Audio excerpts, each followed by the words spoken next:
Héctor Bejar, abogado y sociólogo, nos acompaña desde la Universidad de San Marcos. Un abrazo para usted, profesor. Muy buena jornada, si nos escucha. Sí, las escucho perfectamente. Muchos saludos. Es Muchas un gracias por la gusto entrevista. conversar con usted, Héctor, para que nos ayude a entender todo lo que está sucediendo simultáneamente en Perú. Lo primero y más importante, recién nos contaba nuestro corresponsal, es este llamado a movilización popular, específicamente a un paro que comenzaría en unas horas el día de mañana, y también las manifestaciones que se vienen dando en el país. Manifestaciones que también conocemos han dejado al menos a 3 personas fallecidas. El número de heridos se sitúa, por ejemplo, en las 3 decenas. Y le pregunto entonces, profesor, a propósito de esto, estamos en una situación similar a la que ya vivimos en noviembre de 2020, detrás de la vacancia presidencial, la imposición de un nuevo presidente y un gobierno que duró apenas 2 semanas. ¿Cómo estamos ahora? Es similar, pero también hay que señalar algunas diferencias que son muy importantes. Esta vez las organizaciones se han autoconvocado. Es decir, esta es una gran movilización popular que abarca la mitad del país, que ha sido convocada aparte de los partidos políticos. Yo diría que es una sublevación popular de los sectores que están en estas protestas contra el sistema político y especialmente y principalmente contra el Congreso, que es la expresión más clara de un sistema político que en el Perú ya es anacrónico y que habría que renovar completamente. Y también otras informaciones y otros pareceres que compartimos en este momento. Cuando escuchábamos este comunicado, por ejemplo, de una de estas organizaciones autoconvocadas, una confederación de mujeres, decía: estamos ante el mismo proceder, estamos ante un Congreso, una constitución fujimorista, y también plegados a intereses que no tienen que ver con lo que preocupa y siente el pueblo peruano. Valoremos la situación política en este momento particular, cuando el Congreso ha decidido el nombramiento de Dina Boluarte, y esta en el comienzo había dicho: no llevaremos elecciones hasta el 2026, voy a terminar el mandato. Ahora las propone para el 2024. ¿Cómo está pulsando esta fuerza popular el actual de este Congreso? Y le pregunto, en definitiva, ¿tendrán una decisión y una posición digamos, radical, y el Congreso tendrá que responder a esta movilización popular, o estamos viendo un poco una situación que ya se denunciaba anteriormente en el país, que dicen unos pocos ajustes, la población llegaría a una situación de calma y volveríamos entonces a la misma institucionalidad permeada por este intento y esta manera de gobernar de forma neoliberal, profesor? El Congreso quiere quedarse lo más que pueda y convocar a elecciones sin renunciar, porque lo que la gente quiere es que el Congreso se vaya y que se vaya de inmediato. Ellos están cometiendo un error muy grave al querer quedarse, aunque sea unas semanas más.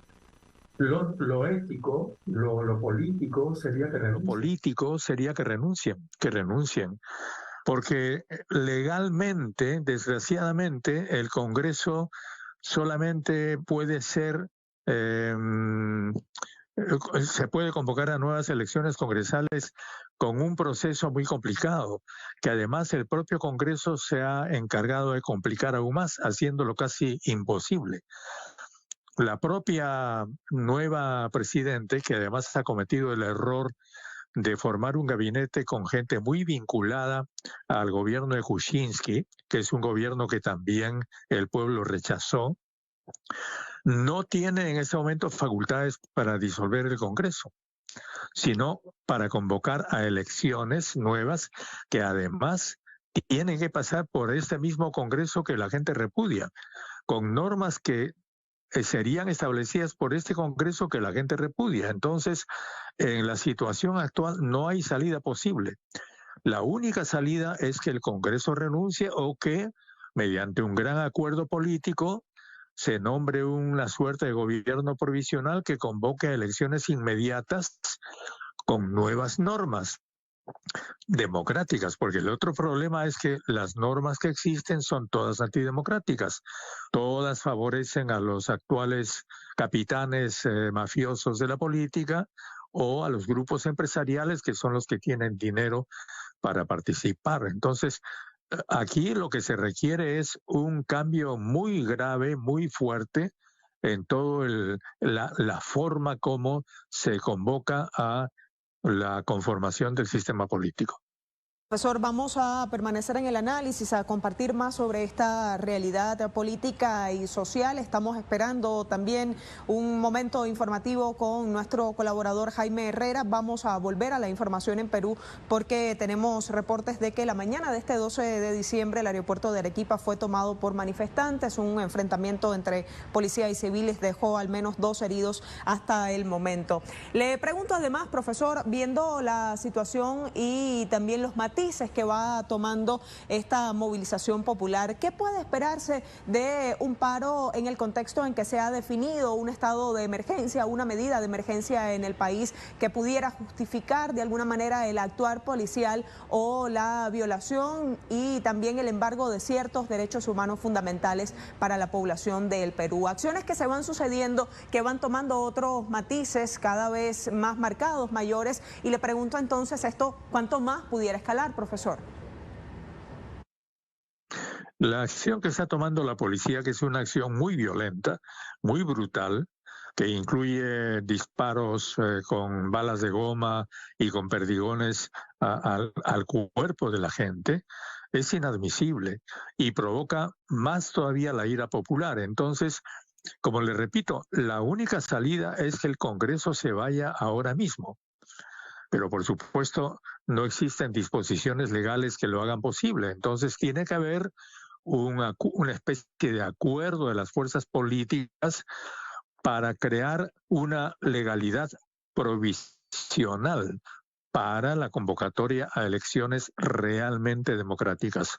Porque la propia presidenta, la señora Boluarte, también está empezando a ser repudiada por la opinión pública, por la gente, por las bases populares, en la medida en que, como le repito, ha aparecido asociada a grupos financieros que la gente también rechaza.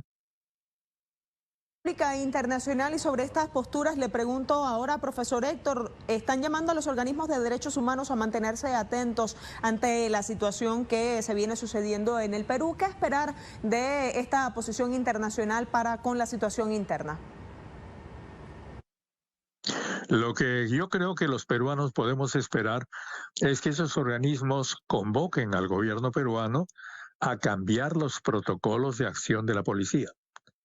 No puede ser, y eso vale no solamente para el Perú, sino para otros países de América Latina. En Chile, por ejemplo, cuando se disparaba a los ojos de la gente. Entonces, eso es inadmisible. Nadie puede decir que la policía no convoque el orden, pero eso no puede ser con esos métodos tan violentos que están usando.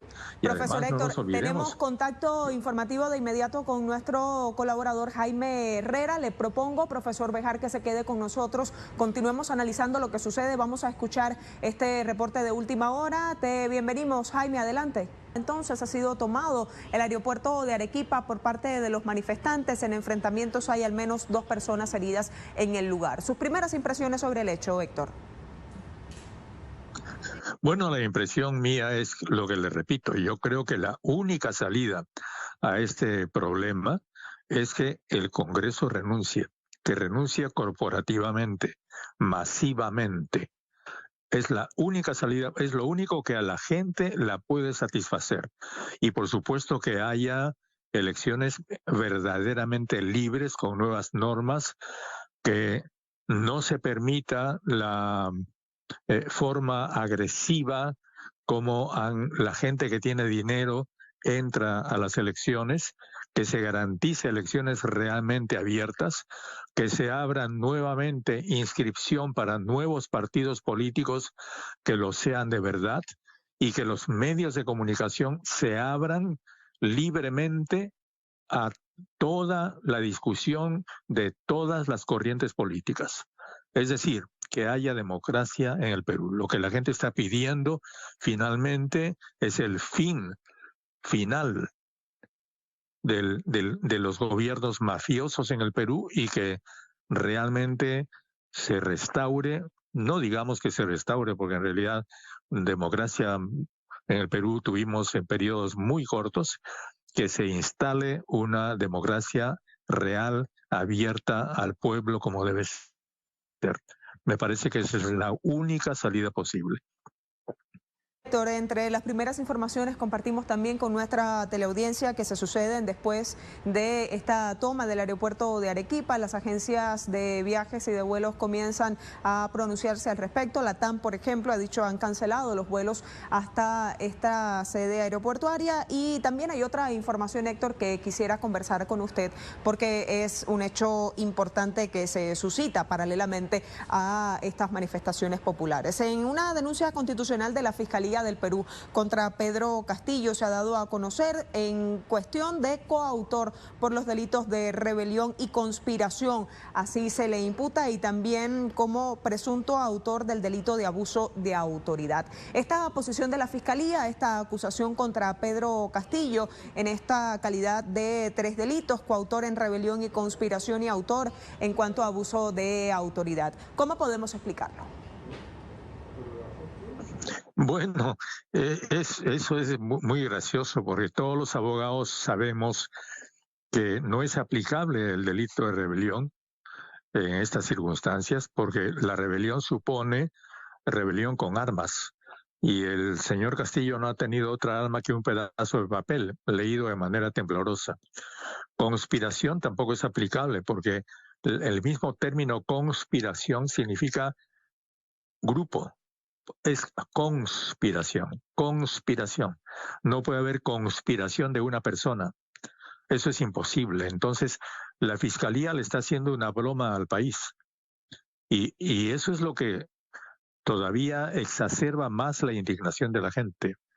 Esa forma abusiva de aplicar figuras legales, penales, que son inaplicables. Y cualquier estudiante de primer año de Derecho lo sabe en el Perú.